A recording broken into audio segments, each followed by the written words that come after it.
pian sawangnya gendrek memanis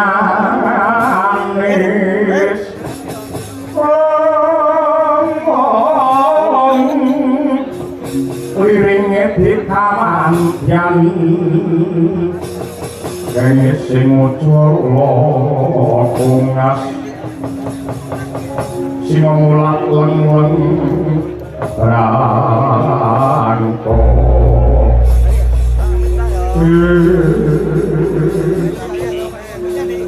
Kakang Bodrono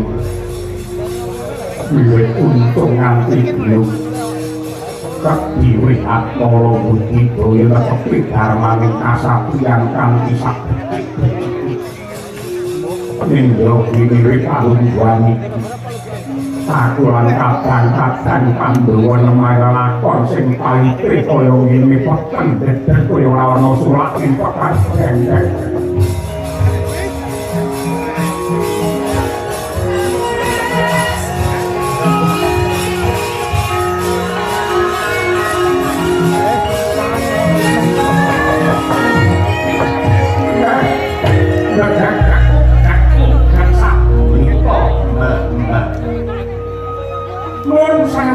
Gus Ndara Kadi Prihatmara kula mboten maido pancen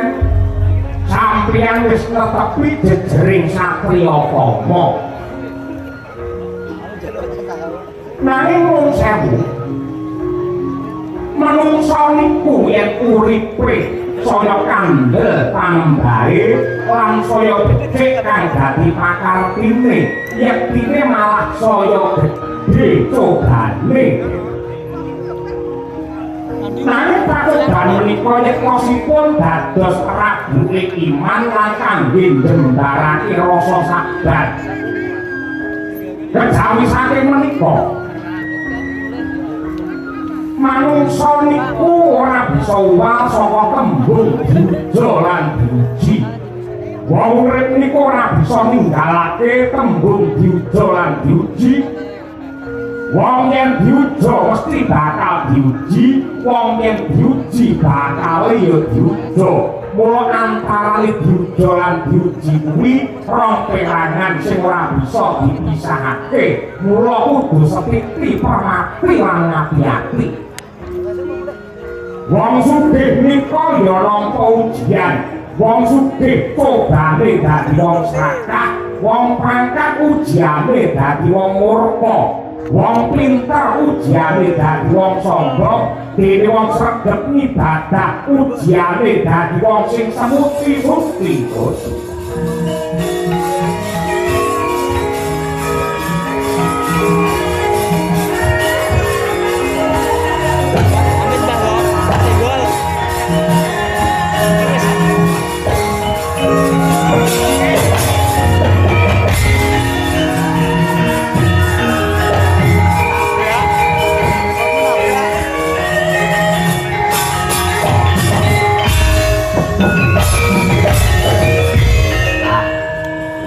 wonten dinanipun sampeyan ndhetuni lakon ing sampun kelampahan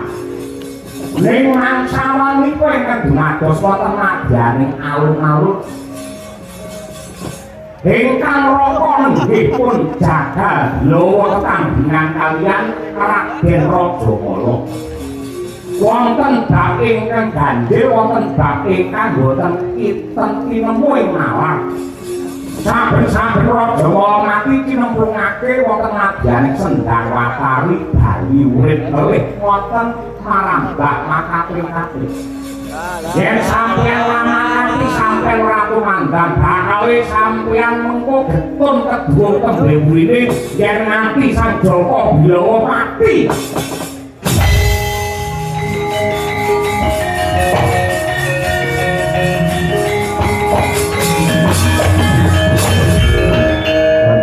kalungguhan iki apa sing kudu tak tindakake sampeyan maju mangkat